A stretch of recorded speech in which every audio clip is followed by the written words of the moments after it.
Aujourd'hui, nous allons faire une courte biographie de Jean de La Fontaine.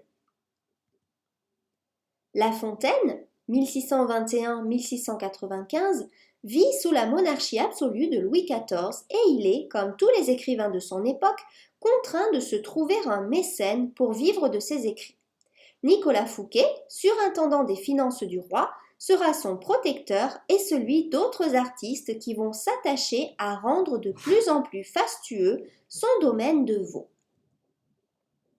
La disgrâce spectaculaire de Fouquet, arrêté en 1661, destitué de ses fonctions, il est remplacé par Colbert, et emprisonné à vie, va marquer La Fontaine qui, pour être resté fidèle à son protecteur, sera lui-même poursuivi et connaîtra une période d'éloignement de la cour. Le caractère soudain et implacable de la sanction est sans doute une des raisons de sa méfiance envers les grands de ce monde et de ses conseils de prudence déjà dispensés tout au long des 3 premiers livres des fables. Mais étant donné qu'il est si risqué de déplaire au roi, la contestation reste mesurée et subtile, masquée par la référence aux animaux, sans compter qu'au XVIIe siècle, tous les livres sont soumis à l'autorisation de la librairie royale. On comprend alors que les fables choisies, mises en vers par M. de La Fontaine, soient dédiées au fils du roi et que ces dédicaces contiennent autant de compliments à Louis XIV, prince aimé des cieux, invincible monarque.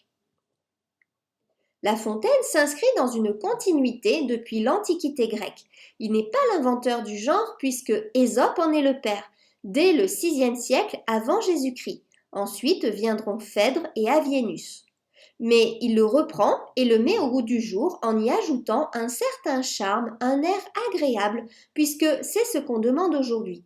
On veut de la nouveauté et de la gaieté. La Fontaine se plie à cette nécessité de plaire imposée par une société de cour et de salon qui ne supporte pas les ennuyeux. On ne considère en France que ce qui plaît. C'est la grande règle, et pour ainsi dire, la seule. Il justifie ainsi 2 modifications d'importance, les vers préférés à la prose pour apporter harmonie et rythme aux fables, et la suppression pure et simple de la moralité, dans les endroits où elle n'a pu entrer avec grâce et où il est aisé au lecteur de la suppléer. La Fontaine, à la fois grand admirateur et imitateur d'Ésope, est capable aussi de s'adapter au goût de ses contemporains.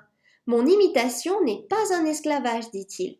Il adopte donc une attitude nuancée lors de la fameuse querelle des anciens et des modernes dont je vous parle dans une autre vidéo.